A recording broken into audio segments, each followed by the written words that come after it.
Tapi kita ini apa menjadi manusia beradab ini? Kalau tidak karena kasih dan rahmat Allah Subhanahu wa taala tuh kita tidak akan bisa seperti ini gitu. Ya. Peradaban itu yang menjadi hal yang penting gitu buat kita gitu ya. Nah, apakah hanya dengan sampai di situ kita terus tahu di dalam Quran, terus kita tetap beriman atau makin beriman? Enggak. Dengan kita tahu bahwa di dalam Quran itu memang sudah diceritakan tentang sains yang kita bisa tadaburi, yang bisa meningkatkan iman kita. Terus kita cuman begini-gini aja, jangan dong. Kita dakwah yuk gitu. Kita kasih tahu manusia-manusia yang belum muslim. Nggak usah jauh-jauh. Keluarga kita, keluarga inti, teman-teman kita, saudara kita, baru orang umum. Kenapa kita harus berdakwah kepada mereka? Kita sebagai manusia ciptaan Allah Subhanahu wa taala yang kita selalu sebut Maha Pengasih dan Maha Penyayang, kita ikut andil gitu dalam mewujudkan Maha Pengasih dan Maha Penyayangnya Allah Subhanahu wa taala.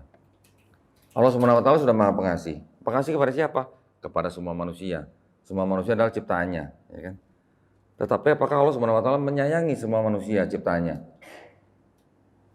Kira-kira gimana? Ngasih. Oksigen dikasih, bumi dikasih, dikelola, kekayaan alam dikasih. Tetapi apakah Allah Subhanahu wa taala menyayangi semua manusia? Kira-kira gimana?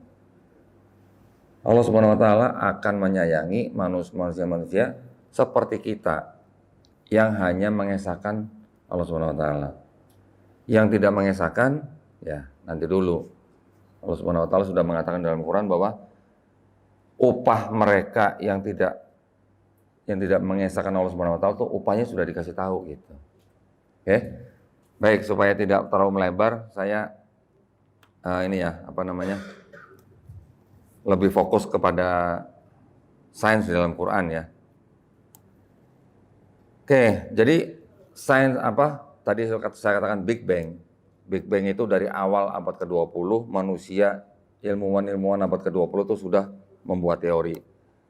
Dari mulai tahun 1912, ya, ada yang seorang astronom Amerika bernama Festus Slipper. Itu sudah membuat kayak semacam teori bahwa galaksi itu seperti spiral gitu ternyata. Dari situ mulainya. Sampai nanti ada diteruskan oleh Alexander Friedman, kemudian ada astronom yang membuat teleskop. Ada yang tahu nggak yang membuat teleskop pertama kali siapa? Galileo Galilei. Pernah dengar ya? Tahu nggak kira-kira kenapa itu ceritanya sampai kok malah Galileo Galilei itu dihukum sama gereja? Ternyata dia mengemukakan sebuah teori, yaitu matahari sebagai pusat alam semesta kita gitu, galaksi kita gitu. Itu ditentang sama gereja. Gereja minta dibuktikan gitu. Ya karena mungkin teknologi pada saat itu masih terbatas, akhirnya karena Galileo Galilei tidak bisa membuktikan secara meyakinkan, Galileo Galilei dihukum sama gereja. Jadi karena teori yang juga mungkin bertentangan dengan Bible, karena di dalam Bible gereja itu menganggap bahwa bumi ini sebagai pusat alam semesta, sedangkan teorinya Galileo Galilei berbeda, Galileo Galilei-nya dihukum. Ya, dihukum namanya pengasingan gitulah. Sampai usia 77 tahun beliau wafat. Kemudian baru belakangan ini aja belum lama gereja malah minta maaf dan juga mengakui bahwa Galileo Galilei itu adalah seorang ilmuwan. Nah, berarti kalau begitu bisa dikatakan apa? Bumi ini bulat, kita mengitari matahari. Kita punya orbit, bumi punya orbit, matahari yang kita kelilingi ini dengan bumi ini juga mataharinya juga punya orbit. Gitu. Jadi matahari ini juga mengelilingi pusat alam semesta gitu. Kapan manusia tahu seperti itu? Belum lama, belum sampai mungkin 200 tahun gitu. Di Quran udah ada, udah disebutkan. Matahari punya garis edar, bumi punya garis edar. Tahu dari mana gitu Nabi Muhammad SAW? Ya. Seorang yang dibilang umi bisa mengatakan hal-hal yang di luar jangkauan manusia pada saat itu. Dan taunya baru sekarang. Kenapa taunya baru sekarang? Ya, ini adalah merupakan seperti apa ya, kayak timeline gitulah. Kapan dibuka, kapan diungkapkan, kapan dibeberkan gitu. Apakah udah terbuka semua? Belum. Belum semua. Nanti mungkin 10 tahun lagi ada teori baru yang membenarkan ayat Quran. Nanti mungkin 100 tahun lagi baru ada teori baru yang membenarkan ayat Quran yang lain begitu. Bahkan seorang Albert Einstein yang mempunyai teori itu membutuhkan waktu 100 tahun baru bisa terbukti. Yang membuktikan siapa? Ilmuwan-ilmuwan lain. Gitu ya. Jadi kalau namanya di dalam dunia ilmu pengetahuan itu ada step atau langkah yang disebut dengan falsification test atau ujian menguji kesalahan gitu. Ujian kesalahan gitu lah istilahnya. Di dalam produksi manufacturing juga ada yang namanya, kan kalau kita produksi kan selalu ada apa ya namanya station gitu lah ya. Ada pos-pos yang misalnya pos ini merakit, pos ini masang ini, pos ini masang ini. Nanti pada sebelum selesai itu ada sebuah pos yang akan menguji produk ini gagal atau tidak gitu. Nah, itu namanya point falsification test atau uji kesalahan. Kalau dia gagal di posisi itu, di pos itu, dia tidak akan keluar dari produksi gitu. Demikian juga Quran. Quran sudah melalui yang namanya falsification test itu gitu. Falsification testnya apa? Salah satunya adalah sains. Sains sudah membenarkan, sains sudah meloloskan Quran itu gitu. Ya. Terus bagaimana dengan kitab sebelah gitu? Ya, tadi saya baru bicara mengenai Big Bang. Kalau di kitab sebelah, yang namanya langit itu punya tiang, Pak. Tiang. Oke lah, nggak tahu mungkin itu bahasa kiasan atau gimana ya. Tetapi tiang itu sampai sekarang belum ada teorinya bahwa langit itu punya tiang gitu. Ya. Dan yang sudah saya baca di kitab sebelah mengenai ilmu pengetahuan, banyak sekali poin-poin dalam yang berhubungan dengan sains itu tidak dibenarkan oleh sains pada zaman sekarang. Kira-kira Bapak Ibu tahu nggak kalau serangga itu kakinya berapa? Berapa? Serangga? 6. Ada yang jawab 6. Kalau di kitab sebelah tuh kakinya 4 tuh. Serius? Beneran? Kakinya 4 kalau serangga. Ada nggak serangga kaki 4 sekarang kita pernah lihat? Nggak ada. Ya. Kalau kelelawar itu burung atau bukan, Bu? Hah? Burung atau mamalia? Mamalia. Kalau di kitab sebelah, kelelawar itu dibilang burung. Gitu. Ya, itu sudah menyalahi sains. Oke, mungkin itu bisa disebut sebagai bukti bahwa yang menulis itu memang manusia yang pengetahuannya masih sangat-sangat terbatas pada saat itu. Tetapi itu juga merupakan bukti bahwa itu tidak berasal dari yang menciptakan manusia dan binatang berarti. Betul nggak? Setuju nggak dengan saya? Ya. Nah, kalau di Quran, selain mengenai binatang, yang diceritakan semut bisa saling berkomunikasi, ya, lebah makan buah, ada yang pernah dengar? Enggak? Ada. Lebah makan apel, ada. Jangan salah.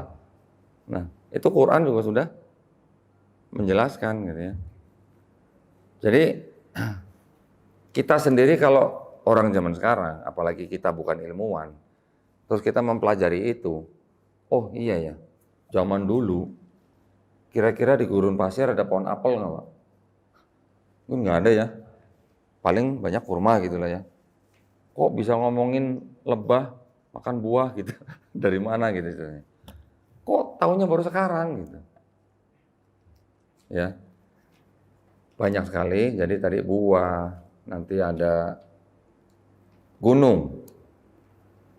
Di Arab Saudi pada saat itu, Gunung apa sih yang paling tinggi? Ada nggak kira-kira sih gunung berapi gitu di sana? Kayaknya nggak ada ya gunung berapi ya. Gunung berapi banyak tuh di daerah seperti kita ini. Daerah daerah apa namanya? Tropis gini ya. Indonesia merupakan daerah atau negara yang mempunyai paling banyak gunung berapi. Makanya Indonesia tuh tanahnya paling subur. Ya kan? Tetapi Quran kok bisa-bisanya ngomongin gunung. Gunung itu sebagai pasak untuk menjaga kestabilan bumi. Kok pasak? Dari mana gunung bisa pasak gitu? Yang kita lihat gunung kan tingginya menjulang ke langit. Ada yang 1.500 meter, ada yang 3.000 meter, bahkan gunung Everest 8.800 meter. Terus dibilang pasak. Pasak itu apa? Pasak itu kan seperti paku. Ada kepalanya tapi badan pasak itu jauh lebih panjang. Menancap gitu kan. Kalau kita camping nih, kita pasang tenda. Tenda itu selalu kita ikat dengan tali. Talinya nanti kita tancap ke tanah menggunakan pasak. Nah seperti itulah pasak. Kok gunung dibilang pasak? Masuk nggak kira-kira ke bangsa Arab waktu itu kalau misalnya dengar begitu? Gunung jadi pasak. Ternyata teori bahwa gunung itu sebagai pasak dibenarkan oleh sains zaman sekarang. Sains zaman sekarang bilang bahwa gunung yang menjulang tinggi itu ternyata mempunyai akar yang jauh masuk ke dalam bumi yang mereka sebut sebagai istilah apa? Stake. S-T-A-K-E atau PEG, P-E-G. PEG atau stake itu kalau dalam bahasa Indonesia diterjemahkan itu nggak jauh dari kata pasak. Siapa yang bilang?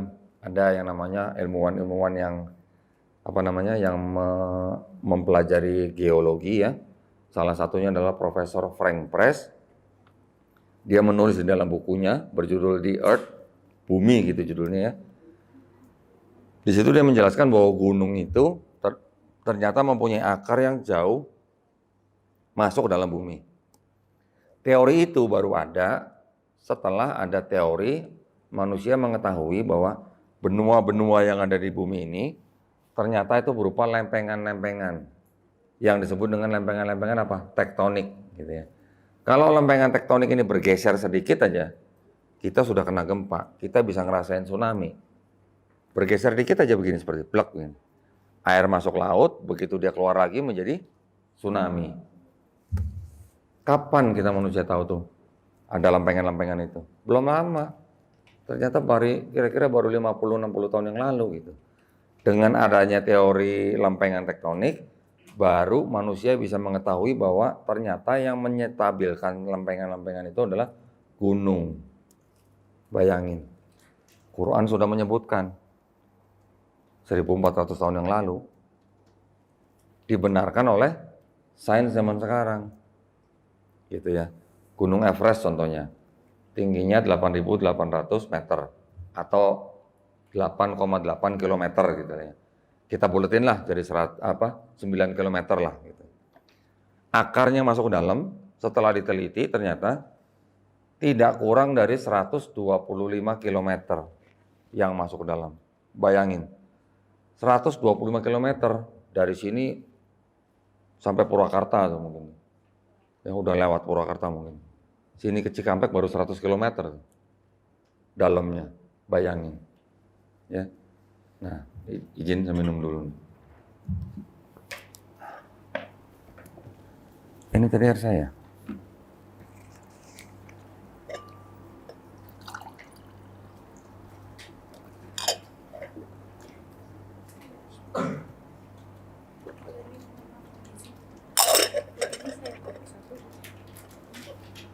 Nggak usah, biarin ini aja.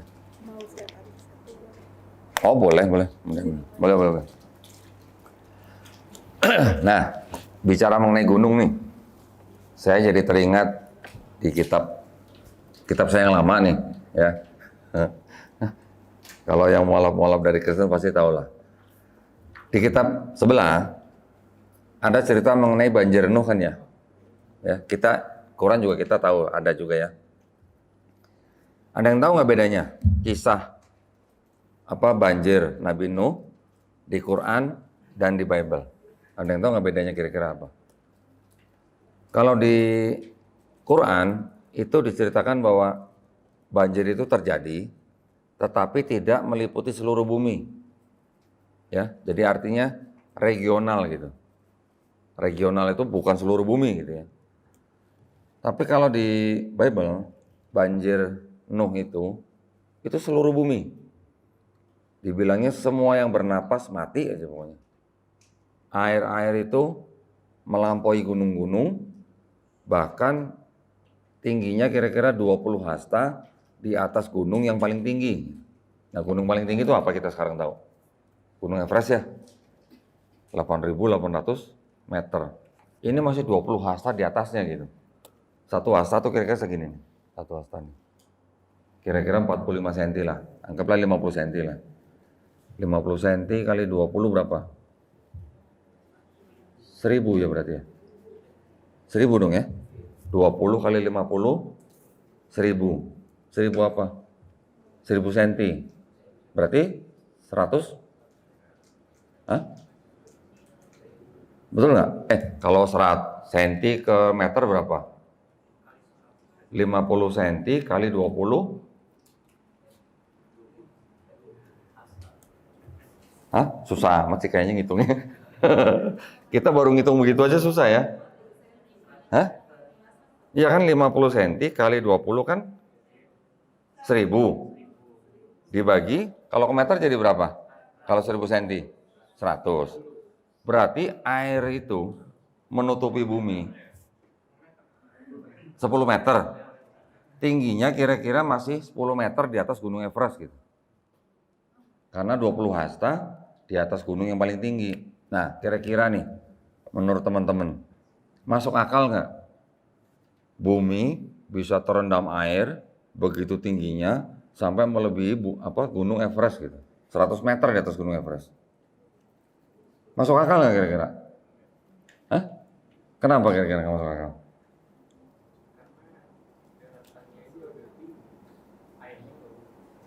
Iya. Airnya dari mana gitu ya? Nah, kalau hujan dari mana Bu datangnya? Dari laut, ya kan? Air laut kena sinar matahari, memuai, di bawah awan, turun menjadi hujan. Sekarang kalau air laut ini, itu aja lebih rendah daripada gunung, bagaimana ceritanya air laut ini bisa menutupi gunung itu gitu? Kalau air di laut ini menutupi gunung, yang di laut kemana airnya? Gitu kan? Jadi tidak masuk akal, gitu. Tidak masuk akal satu bumi ini bisa terendam air semua. Dari mana airnya gitu? Kalau air itu berasal dari laut gitu maksudnya. Ya. Tapi kalau di Quran kan kita dikasih tahu bahwa hujan yang turun itu ya dari laut gitu. Sekarang ilmu pengetahuan sudah membuktikan air laut memuai di bawah awan, awan itu menurunkan hujan. Bahkan juga ada pelangi di dalam Quran. Ya kan? Nah, bayangkan kalau satu bumi terendam air semua, oke? Terendam air semua nih. Terus begitu surut airnya kemana gitu? Itu pertanyaan utamanya. Kalau bumi terendam air semua di dalam Bible, setelah surut airnya kemana? Kan nggak mungkin gitu kan? Bumi kan bukan bulatan kosong gitu kan? Paham ya maksud saya? Nah, jadi itulah kesalahan di dalam Bible itu salah satunya itu.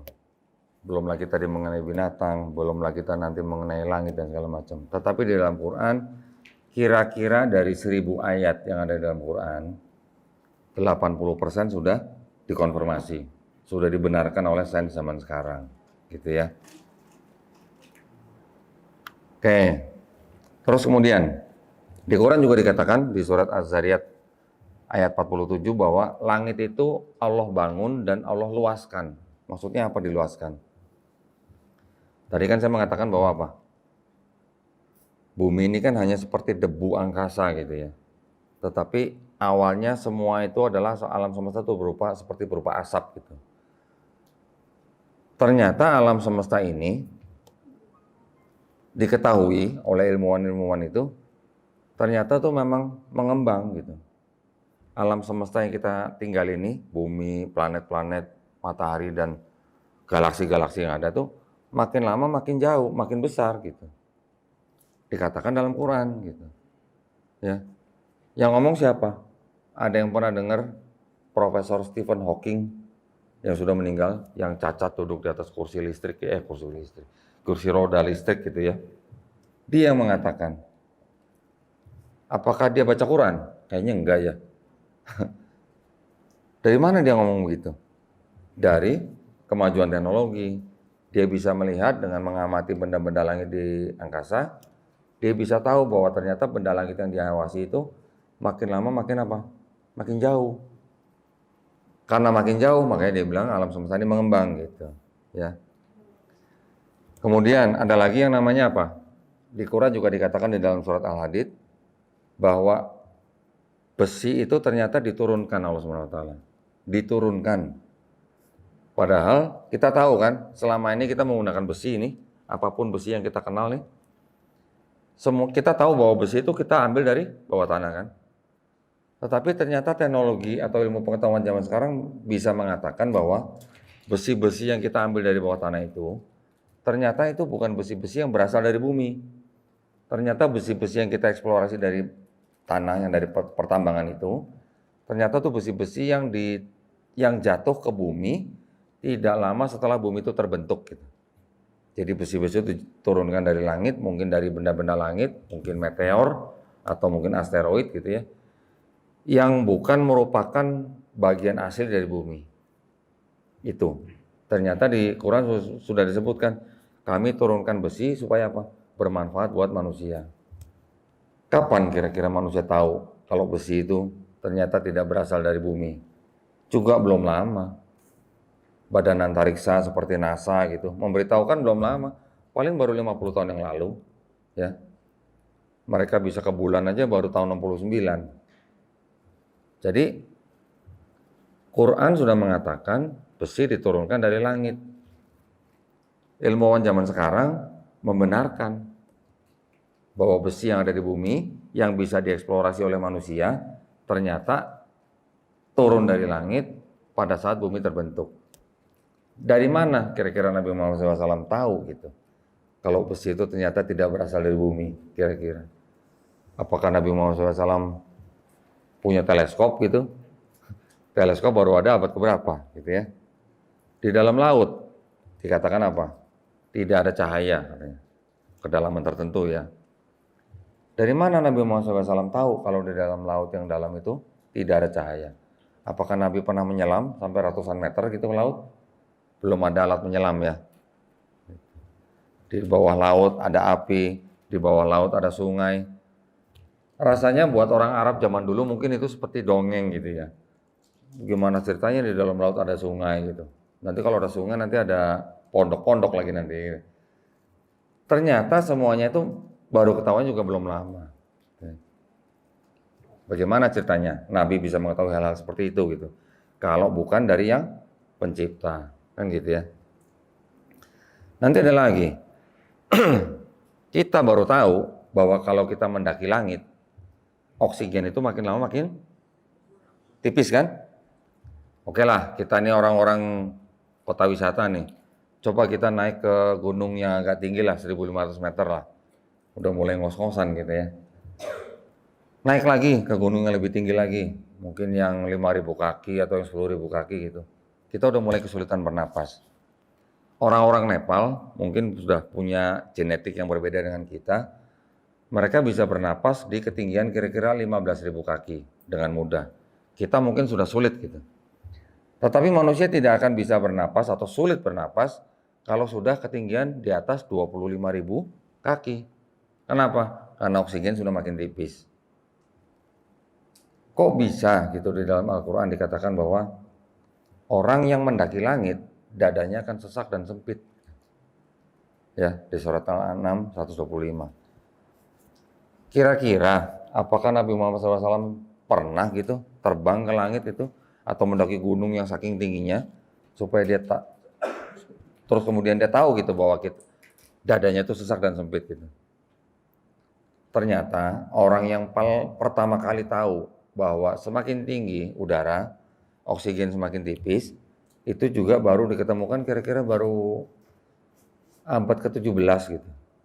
Oleh seorang ilmuwan yang bernama Pascal. Ya. Kemudian setelah itu di tahun-tahun berikutnya diteliti oleh para ilmuwan di Prancis mengenai oksigen, baru bisa diketahui bahwa semakin tinggi lapisan oksigen ke atas itu semakin tipis. Kira-kira kalau itu bukan firman Allah Subhanahu wa taala, siapa yang mengetahui hal itu di abad ke-7 gitu ya.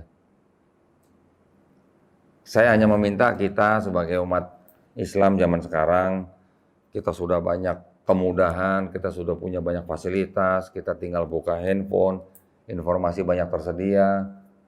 Mari kita kembali memikirkan. Memikirkan apa? Memikirkan kebesaran Allah Subhanahu wa taala yang sudah menurunkan Al-Qur'an 1400 tahun yang lalu, sudah memberikan petunjuk buat manusia, diberikan atau diturunkan kepada Nabi Muhammad SAW, kepada sahabat-sahabatnya, juga kepada umat manusia. Mari kita perkuat iman kita dengan kita mentadaburi, dengan kita menyadari bahwa Allah Subhanahu wa taala itu adalah satu-satunya pencipta, termasuk pencipta kita semua, ya. Jadi paling tidak kita harus selalu merasa bersyukur. Bersyukur apa? Oh, ternyata agama yang satu-satunya diridhoi Allah Subhanahu wa taala ini adalah agama yang memang tidak ada duanya. Tidak ada duanya maksudnya dalam arti kebenarannya juga dilihat dari sisi sains gitu ya. Saya sebenarnya banyak daftar yang bisa saya tampilkan baik dari Quran maupun dari Bible. Cuman apa ya namanya? Kalau saya buka semua di dalam Bible itu nanti sepertinya kesannya mungkin gimana gitu ya. Saya tadi baru tunjukkan beberapa ayat mengenai yang binatang aja udah kelihatannya konyol sekali gitu. Saya tambahkan satu nih di dalam Quran ya. Kita manusia nih, kalau kita tergores kulit kita atau kita terkena api gitu ya, kita akan merasakan sakit kan ya, sakit banget gitu ya. Tetapi kalau orang yang menjadi korban kebakaran atau kulitnya terbakar sampai tingkat tertentu kan, korban bakar itu kan ada levelnya kan, level 1, 2, 3, 4 gitu ya.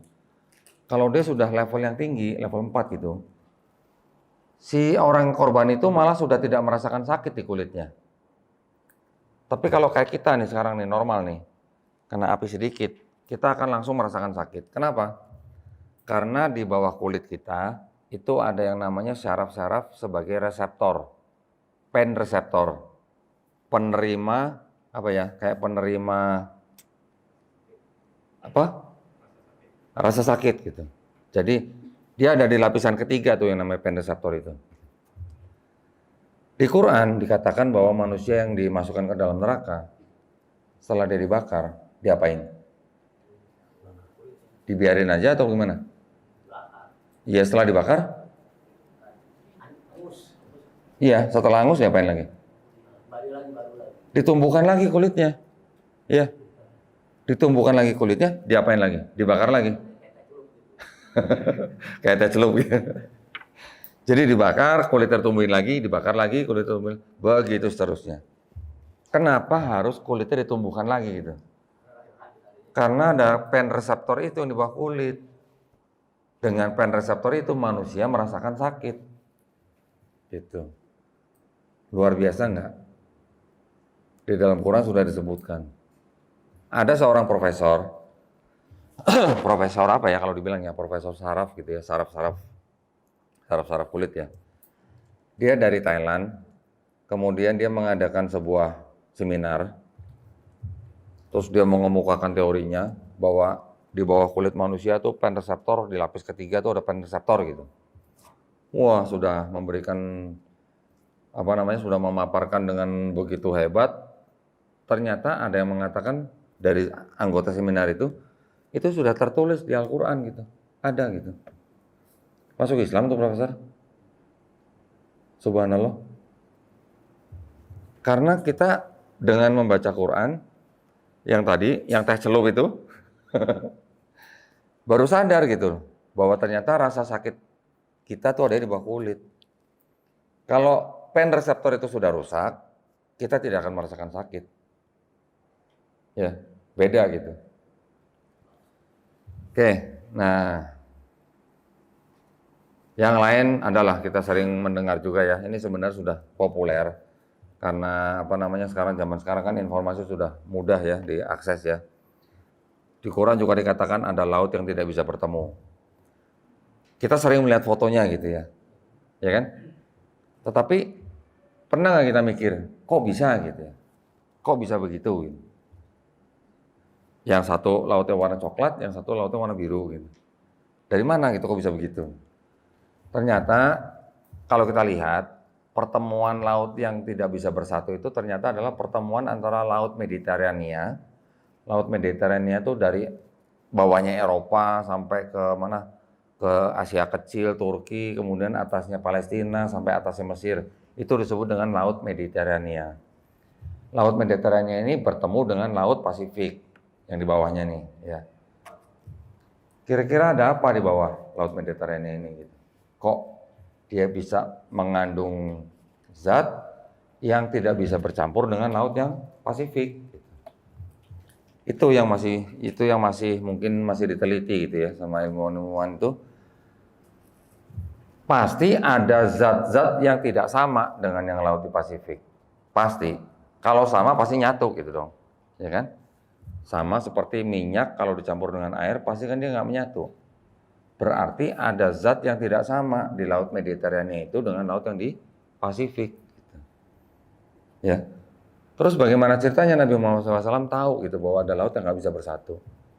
Nabi Muhammad SAW dia diceritakan kisahnya dari kecil hidup di Mekah, hijrah ke Madinah, paling jauh ikut pamannya juga belum sampai Syam sudah suruh balik lagi gitu.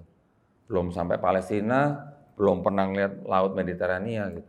Kok dia bisa tahu ada laut yang nggak bisa bersatu? Adanya di Selat Gibraltar, di dekat Spanyol, di bawah Spanyol itu. Apa Nabi pernah ke sana? Kira-kira. Ya. Terus di Quran juga dikatakan ada gunung yang berwarna-warni. Adanya di Cina lagi. Apa Nabi pernah ke Cina? Kira-kira. Ya, nggak pernah. Jadi kayak gitu-gitu. Tidak mungkin itu karangan Nabi Muhammad SAW. Karena apa? Karena yang menurunkan, yang menciptakan laut yang tidak bersatu, yang menciptakan gunung yang berwarna-warni, yang menciptakan besi dan menurunkan besi, yang menciptakan langit dan bumi, gitu ya. Oke, yang lain juga masih ada. Nah, kemudian jasad Firaun nih. Saya mau cerita sedikit jasad Firaun. Mohon maaf ya.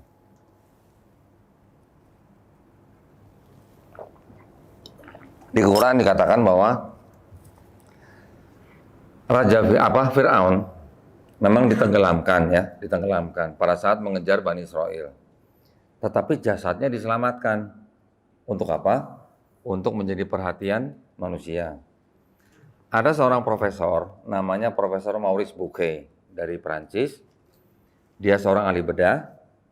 Dia ditugaskan oleh pemerintah Prancis untuk meneliti mumi. Ya, mumi. Ya. Mumi ini adanya di Mesir, kemudian harus dibawa ke Prancis karena mau diteliti atau mau dibedah oleh Profesor Maurice Bucaille. Karena di Prancis ada aturan siapapun masuk negara Prancis harus punya paspor, mumi ini dibuatin paspor. Ya, jadi mumi punya paspor. Nah, cuman Firaun itu aja gitu. Ternyata Firaun ini, muminya adalah Firaun gitu. Dibawa ke Prancis, diteliti oleh Profesor Maurice Bucaille. Ternyata setelah diteliti, diketahui bahwa di dalam mumi itu mengandung banyak sekali kandungan garam gitu. Artinya apa? Kalau banyak mengandung kandungan garam, apakah mumi ini dulu pernah jualan garam? Jadi terbukti bahwa mumi ini dulunya pernah tenggelam di laut, pernah mati di laut gitu. Tetapi jasadnya diselamatkan, artinya ditemukan gitu. Jadi salah nggak yang di Quran yang dikatakan bahwa Firaun diselamatkan untuk menjadi perhatian manusia? Terbuktinya kapan? Belum lama, baru oleh Profesor Maurice Bucaille.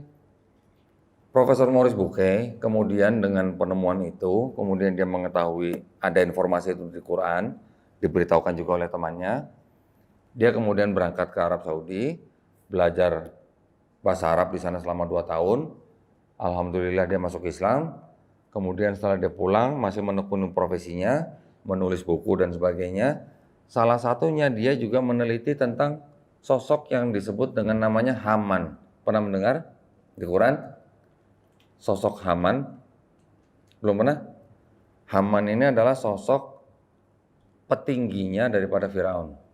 Ya, petinggi daripada Firaun ini dia menjadi ditunjuk sebagai istilahnya kalau zaman sekarang tuh apa ya? Kepala pelaksana pembangunan gitulah, mungkin kayak menteri PJU gitulah, atau menteri PU gitu. Ya, arsitek gitulah. Ternyata setelah diteliti oleh Profesor Maurice Bucaille dari hieroglifik tulisan-tulisan Mesir, ternyata benar bahwa Haman ini adalah seorang petingginya Firaun yang disuruh untuk membangun menara yang tinggi. Ya, di Bible ada nggak yang disebut dengan Haman ini? Ada. Ternyata Haman ini kalau di Bible diceritakan bukan petingginya Firaun, tapi petingginya seorang raja yang bernama, saya lupa namanya nih, raja siapa nih? Yang bernama Raja siapa nih? Arkimedes apa siapa gitu. Artinya bukan Firaun aja gitu. Ya, ada perbedaan ternyata. Bukan Firaun. Sebentar. Ada di Bible. Namanya Raja Xerxes. Bukan, kalau Ramses Firaun. Kalau Firaun itu Ramses. Ini Raja Xerxes, jadi bukan Firaun gitu. Hah? Jadi ada perbedaan memang.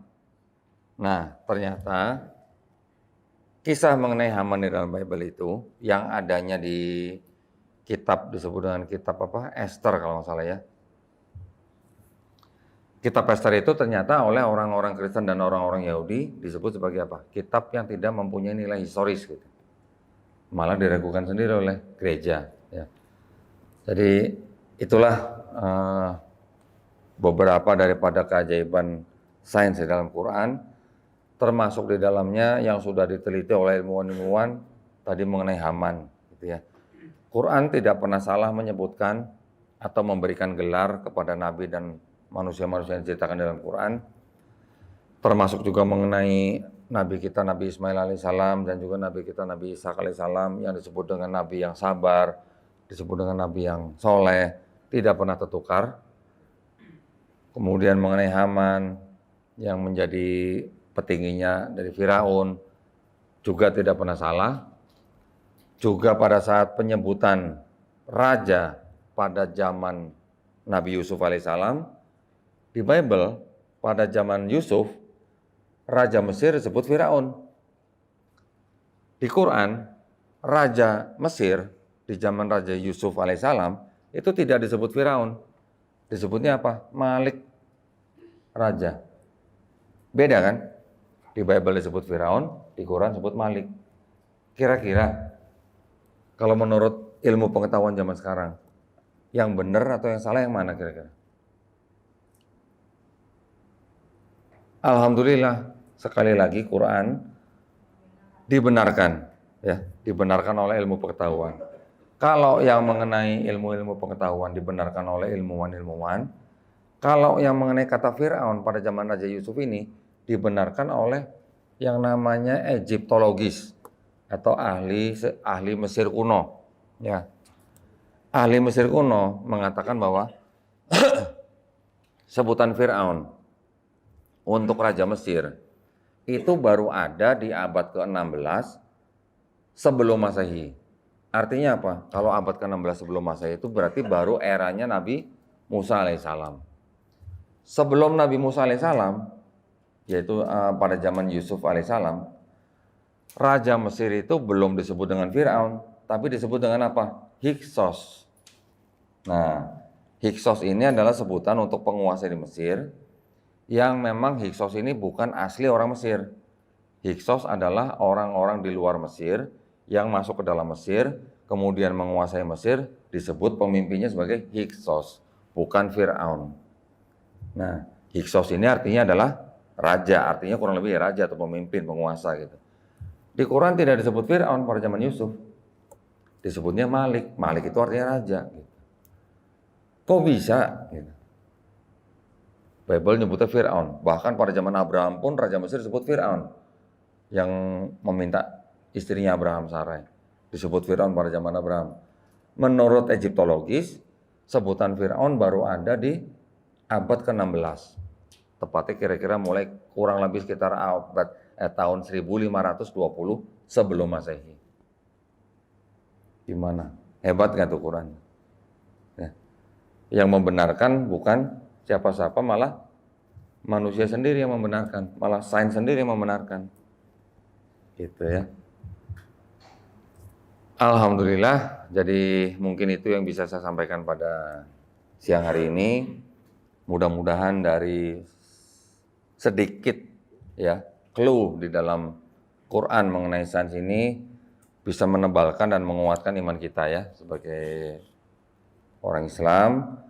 Juga semoga kita selalu bisa bertadabur, kita bisa selalu merenungkan, memikirkan kebesaran Allah Subhanahu wa taala, dan kita bisa bersiap-siap untuk kembali setiap saat. Kembali setiap saat kapan? Allah Subhanahu wa taala yang tahu ya. Kita tidak pernah tahu kapan napas kita diambil. Jadi ya sudah, karena kita nggak tahu, makanya kita belajar supaya kita siap pada waktu kita pulang. Gitu aja. Simpelnya begitu ya. Baik, barakallahu fikum. Terima kasih banyak atas perhatiannya. Mungkin nanti sebelum ditutup kita ada sesi tanya jawab. Mungkin kalau Anda silakan mic-nya. Kalau ada mau bertanya sambil saya nyolong minum nih. Silakan Pak. Mic-nya ada tuh lagi.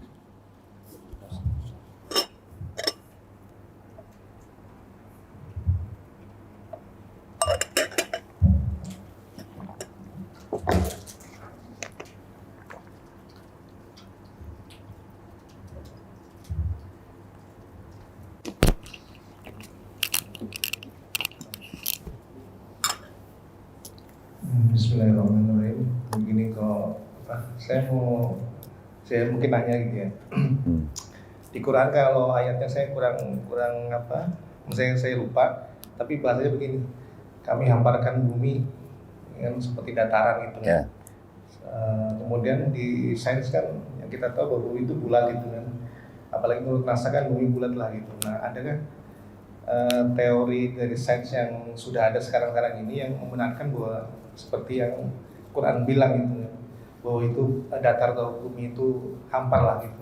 Demikian, terima kasih. Iya, kalau di dalam Quran dikatakan bumi itu bulatnya bukan bulat sempurna ya, tapi bulatnya bulat sferik. Sferik itu kurang lebih seperti lonjong, seperti telur unta gitu, atau seperti sorban yang dililitkan di kepala begitu bulatnya.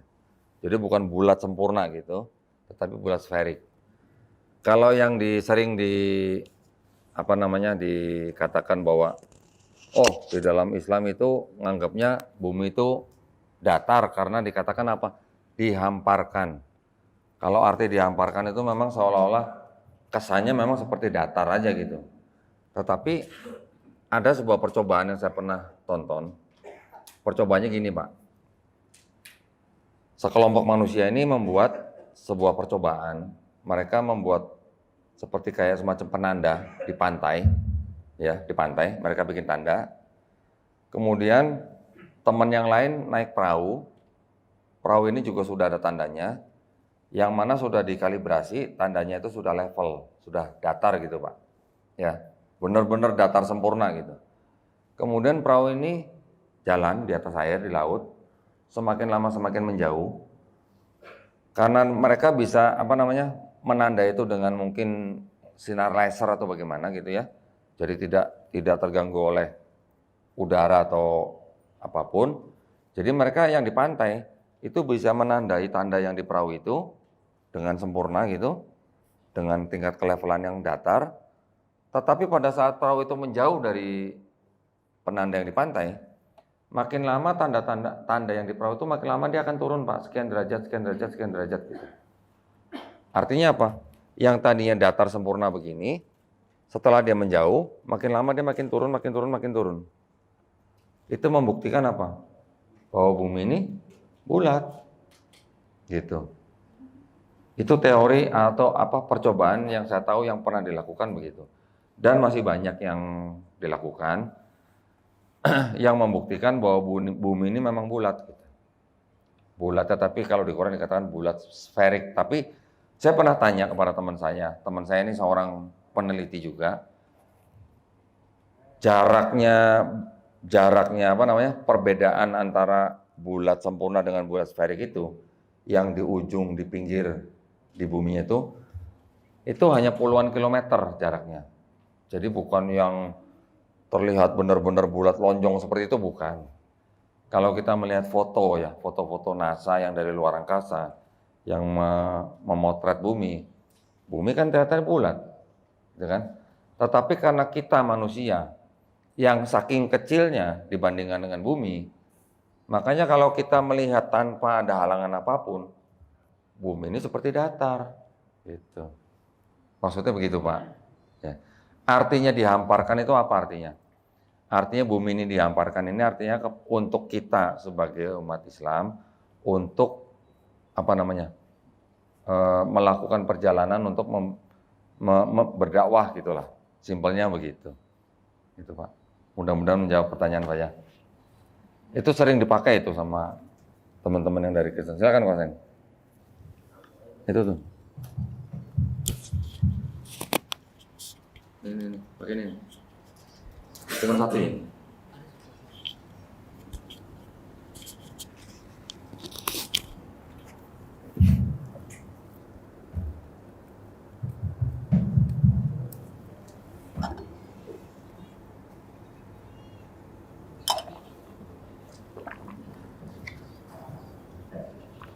Silakan Mas. Bertanya masalah, bukannya bertanya, jadi artinya memang yang tadi masalah teori Big Bang di zaman Rasul 400 tahun yang lalu. Orang-orang kalau diceritakan tentang masalah langit dan bumi-buminya menyatu, kan pada saat itu orang-orang di zaman itu nggak bisa menerima lah. Sekarang kita pun masih terasa bahwa nanti ada yang namanya Ya'juj Ma'juj. Saya juga masih bagaimana nanti keluar tuh kayak bagaimana belum tahu. Sebenarnya kan kayak begitu juga. Coba Pak Doni bisa ceritain lagi tentang masalah soal yang misalnya kayak Dajjal nanti dia keluar. Kalau misalnya bisa diceritakan lagi lebih bagus lagi. Soalnya memang ada kita harus berimannya kepada misalnya kayak Dajjal keluar itu dia kalau menandakan api dan air. Kita disuruhnya masuknya ke api itu menandakan dia itu sebagai air. Nah, kalau misalnya dia ke air malah dia justru ke api. Sama serot yang tadi Ya'juj Ma'juj tadi itu. Waduh, ini sebelumnya saya mohon maaf sama Koseng.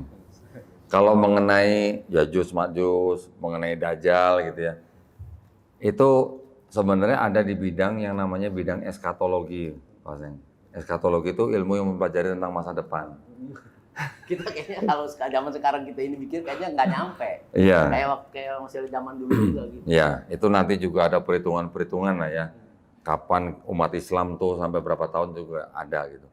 Saya alhamdulillah bukan yang mempelajari seperti itu, Kwasen.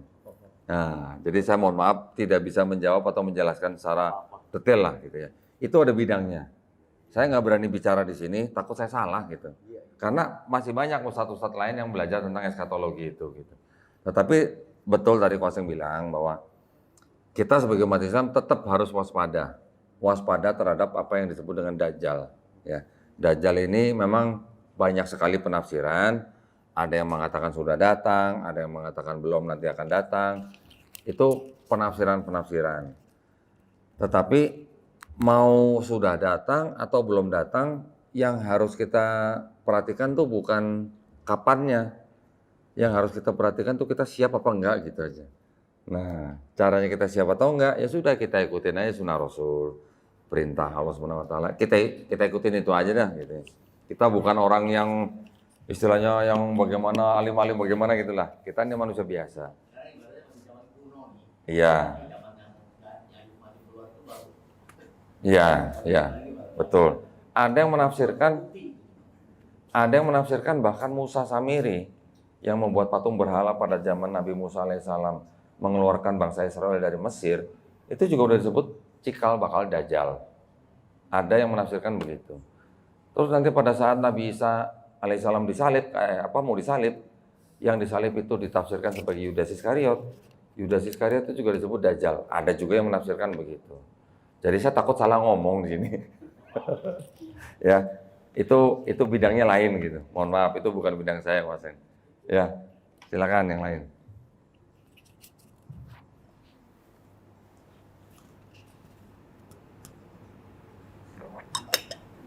Ibu-ibu mana? Nggak ada yang nanya, ibu-ibu.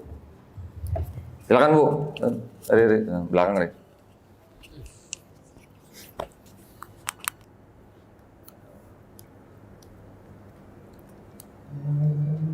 Waalaikumsalam warahmatullahi wabarakatuh. Silakan, Bu.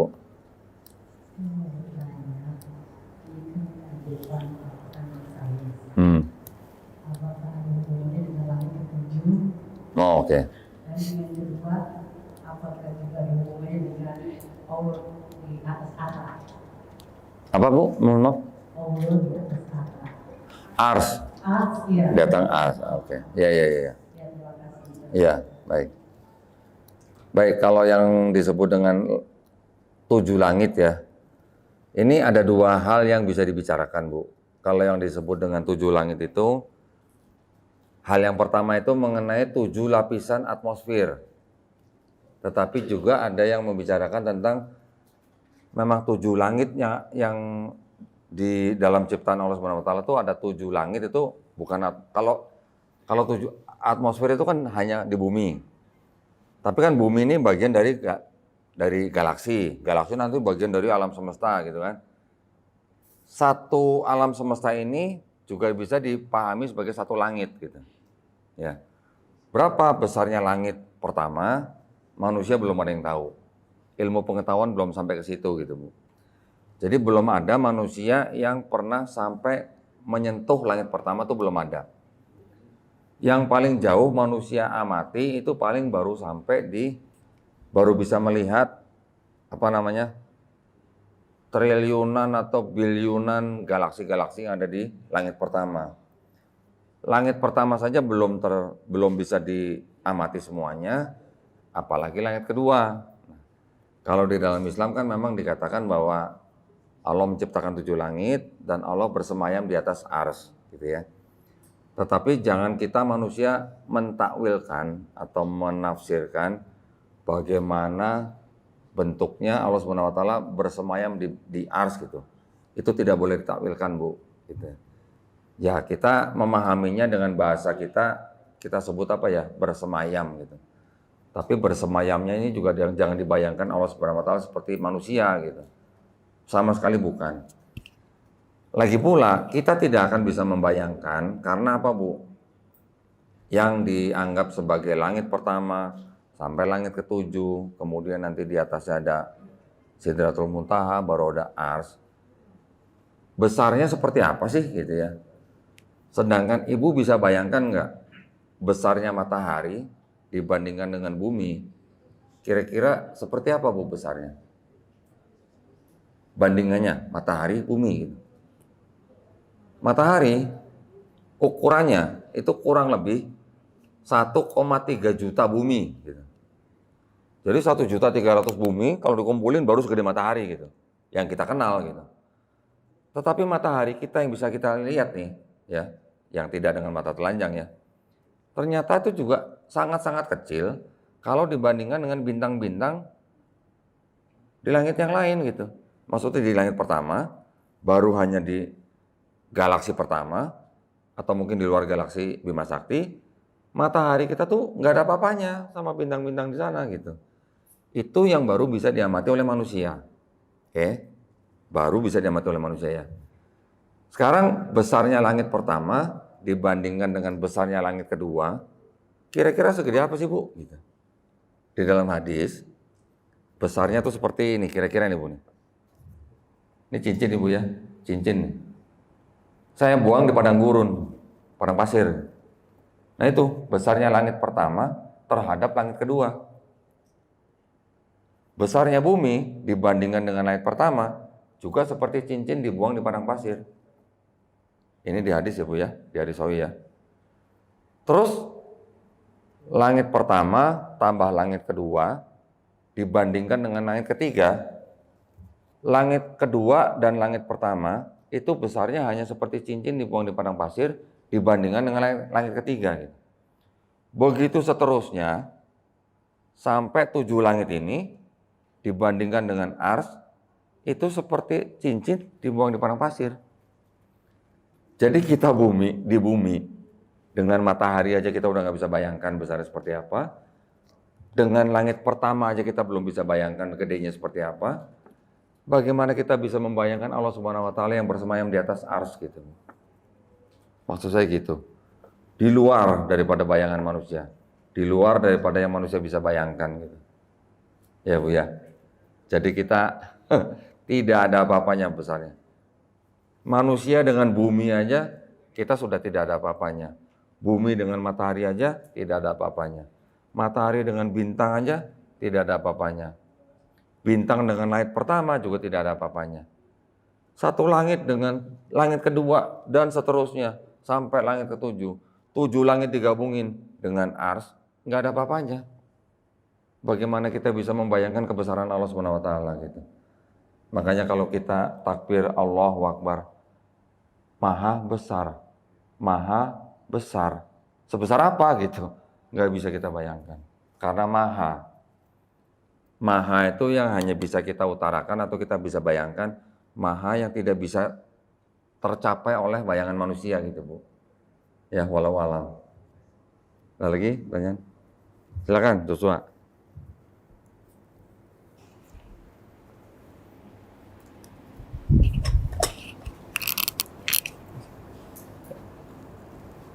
Terima kasih. Tes. Tes. Cek. Ya. Oke. Terima kasih kesempatannya kok. Sebelumnya menarik pembahasannya soal sains dan Al-Quran. Tadi Pak Doni sempat beberapa kali singgung kalau sains itu membenarkan apa yang ada dalam Al-Quran. Nah, seperti yang kita ketahui, ada beberapa ilmuwan yang terkemuka, bahkan yang sudah menjadi dasar dalam ilmu sejarah di sekolah-sekolah di Indonesia tentang teori evolusi. Ya. Dan baru-baru ini aku juga pernah dengar bahwa sebenarnya sebelum Charles Darwin mengemukakan teori evolusi tersebut, ada ilmuwan Islam yang sudah mengemukakannya terlebih dahulu. Kalau binatang-binatang di bumi itu dia terus menyesuaikan dirinya. Nah, itu kan dari segi hewan. Nah, bagaimana dari segi manusia yang dibilang kalau dari teorinya evolusinya Charles Darwin yang masih ada missing link-nya. Betul. Nah, apakah itu sebuah bisa dibilang pembenaran dari Al-Quran dan dasarnya apa gitu Mas? Yang pernah saya baca juga ya mengenai teori Darwin, kan memang masih ada missing link. Betul. Ya, missing link-nya itu adalah tidak ada hubungan langsung antara satu spesies dengan spesies lain ya, gitu ya. Maka itu teori Darwin sampai sekarang belum menjadi hukum Darwin. Masih teori Darwin terus teori, gitu ya. Kalau gravitasi sudah menjadi hukum. Kalau cube square law sudah jadi hukum gitu ya. Isaac Newton sudah memberikan hukum yang sudah teruji, tapi kalau Darwin sampai sekarang masih jadi teori gitu. Teori evolusi, belum menjadi hukum evolusi gitu kan. Itu memang salah satunya yang membenarkan Quran juga gitu bahwa manusia-manusia sebelum Adam itu sudah ada. Sudah ada. Bahkan ada hadis begini. Pernah mendengar nggak hadis bahwa Nabi Adam alaihissalam diciptakan dengan tinggi 60 hasta? Pernah. Pernah. Diciptakannya di bumi atau di Firdaus? Firdaus. Benar kan? Betul. Kemudian setelah diturunkan ke bumi baru dia menjadi ukuran seperti manusia kita sekarang. Ya. Dituliskan dalam hadis itu juga bahwa tinggi 60 hasta itu adalah tinggi manusia nanti di surga. Gitu ya. Nanti kita insya Allah masuk surga dengan tinggi seperti Nabi Adam alaihissalam sewaktu diciptakan. Gitu. Nah, kalau ditanyakan membenarkan Al-Quran, ya tentu saja gini, pada saat Nabi Adam alaihissalam diturunkan ke bumi, bentuknya kan sudah seperti manusia yang kita sekarang, bukan seperti bentuk manusia purba. Oke. Iya kan? Kita bisa menjawab itu karena di Quran dijelaskan bahwa Nabi Adam alaihissalam diturunkan ke bumi. Sedangkan kita bisa melihat fakta, penemuan-penemuan fosil-fosil, bentuk-bentuk manusia purba, yang bentuk tengkoraknya aja berbeda. Nah, ya memang bisa jadi itu adalah manusia-manusia yang diciptakan sebelum Adam. Gitu. Tetapi kalau kita bandingkan dengan sebelah nih, yang Bible, nyambung nggak manusia purba dengan Adam? Nggak nyambung. Karena apa? Karena di Bible dikatakan bahwa Adam itu adalah benar-benar manusia yang pertama diciptakan. Tidak ada cerita sebelumnya dia ada manusia gitu. Jadi artinya boleh dikatakan Nabi Adam alaihissalam ini adalah manusia pertama yang diciptakan, manusia beradab yang pertama yang diciptakan. Kalau manusia yang purba itu kan manusia yang belum beradab gitu.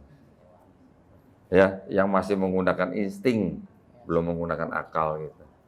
Berarti bisa dibilang juga kalau sebelum Nabi Adam alaihissalam itu udah ada kehidupan di bumi. Sudah. Kan juga di Quran juga dikatakan bahwa pada waktu Allah Subhanahu wa taala memerintahkan malaikat untuk sujud kepada Nabi Adam alaihissalam, kan malaikat juga sebelumnya kan berkata bahwa engkau akan menciptakan manusia yang akan merusak bumi gitu, yang menumpahkan darah gitu. Jadi artinya sudah ada sebelum Adam sudah ada gitu. Ya. Betul. Nah. Karena kan kalau yang di kitab sebelumnya kan aku cuma belajarnya kalau ya kehidupan pertama Iya. gitu ya. Iya. Berarti ada di situ perbedaannya. Iya, makanya Kalau- terjawabnya di Islam, Yes. ya kan? Siap. Tuh. Terima kasih. Kak. Setuju kan? Alhamdulillah, ada lagi. Ibu-ibu nih kok cuma satu yang nanya ibu-ibu nih. Pada ngantuk kayaknya nih. Silakan ibu-ibu kalau mau nanya. Ada yang mau nanya? Di luar tema boleh. Boleh lah, santai aja. 48 nih, ya. Ya. Silakan Bu. Iya.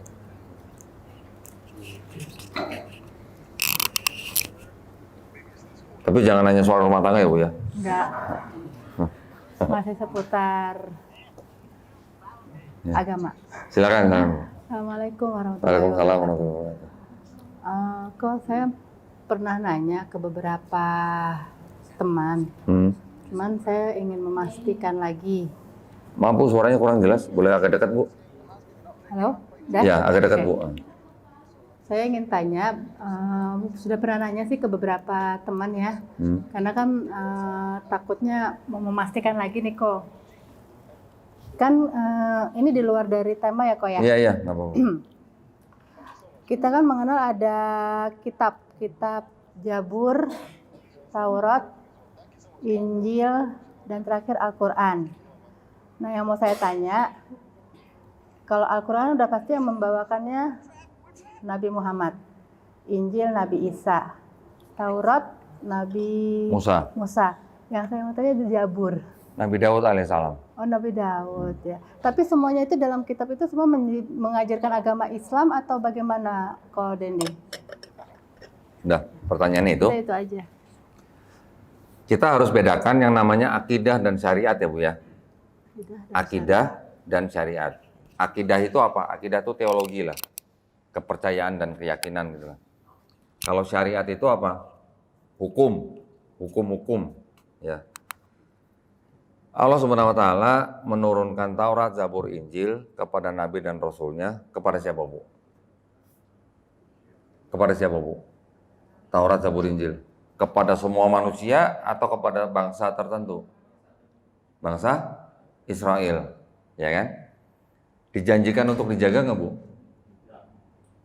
Enggak. Yang dijanjikan untuk dijaga hanya Al-Quran, gitu ya. Jadi kalau Taurat, Zabur, Injil yang diturunkan kepada nabi-nabi dan rasulnya untuk Bani Israel pada zaman itu tidak dijanjikan untuk dijaga. Makanya kalau ada yang nanya, mana kitab Taurat yang asli, mana kitab Injil yang asli, nggak ada, orang nggak dijanjikan dijaga. Tetapi sebenarnya gini, definisinya adalah begini. Taurat, Zabur, Injil itu adalah wahyu-wahyu yang diturunkan Allah SWT kepada Nabi dan Rasulnya untuk Bani Israel pada zaman itu, gitu ya. Kalau wahyu bentuknya seperti apa?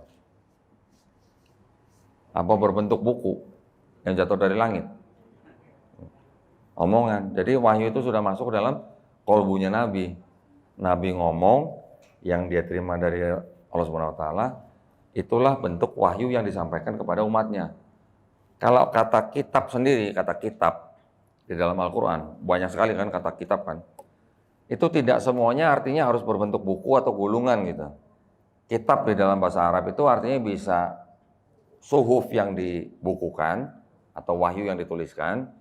Bisa juga artinya hukum, bisa juga artinya ketetapan, bisa juga artinya perintah.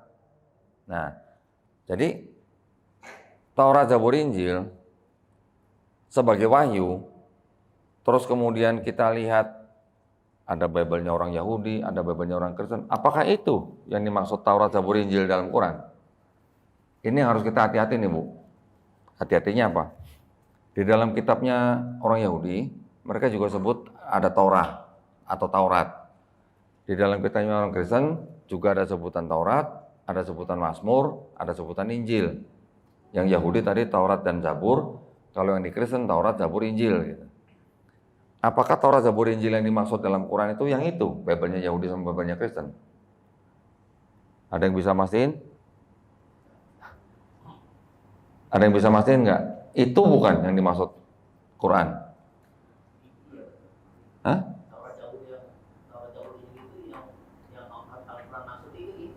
Bible-nya orang Yahudi? Iya, enggak. Ya Taurat, Zabur, dan Injil itu. Tapi ya Yahudi juga termasuk. Iya, pertanyaan saya, kan Yahudi punya Bible, namanya Tanakh. Tanakh itu singkatan Torah, Nevi'im, Ketuvim. Di dalamnya ada disebut dengan Torah dan Zabur.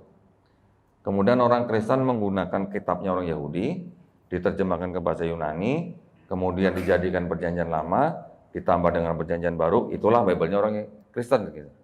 Jadi ada dua Bible nih, Bible-nya orang Yahudi, Bible-nya orang Kristen. Apakah Taurat, Zabur, Injil yang dimaksud dalam Quran itu Bible-nya orang Yahudi dan orang Kristen? Bukan.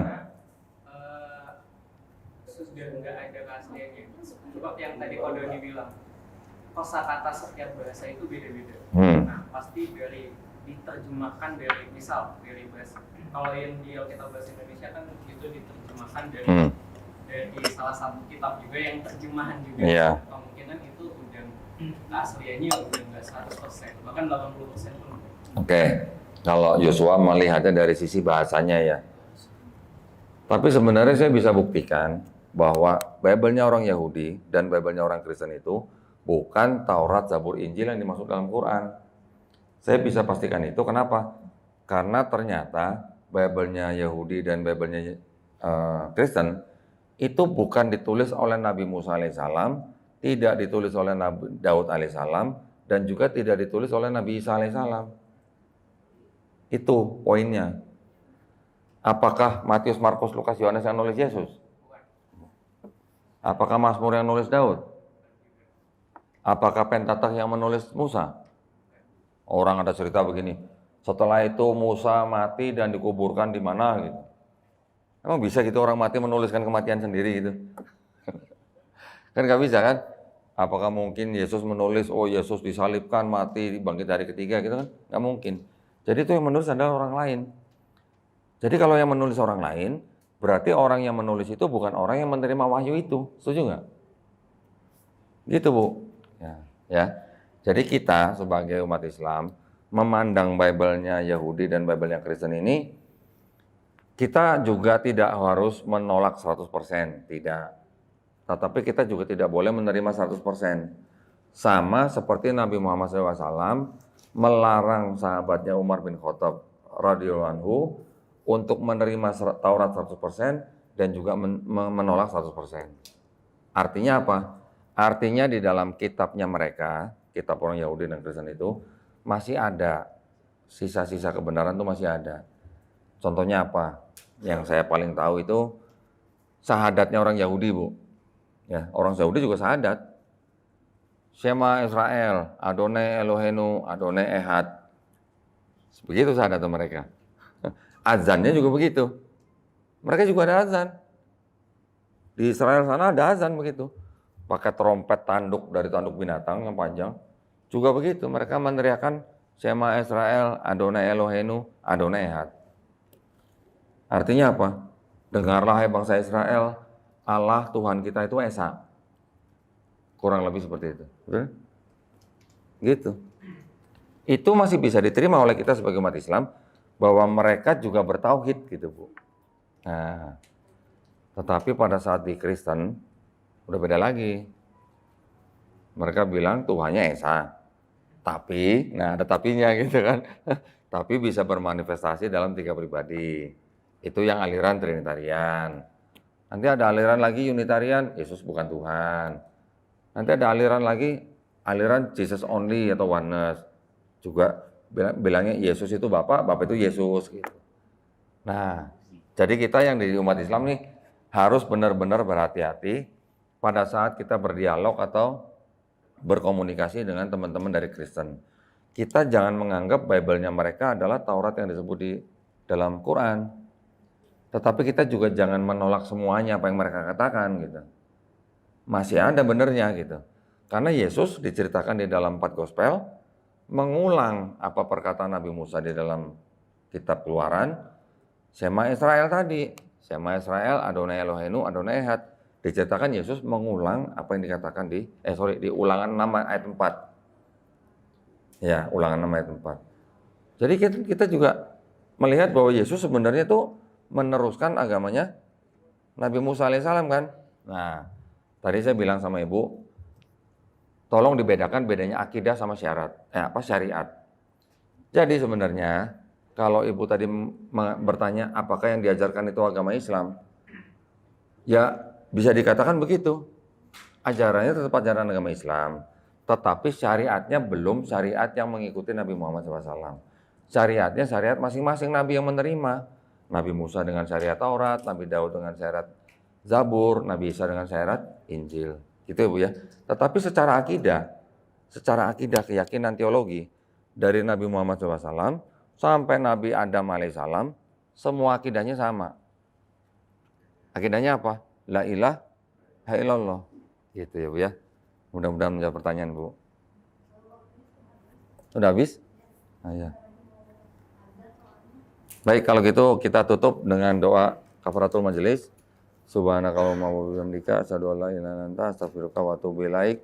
Terima kasih banyak sekali lagi atas perhatiannya. Wabillahi taufiq wal hidayah. Wassalamualaikum warahmatullahi wabarakatuh.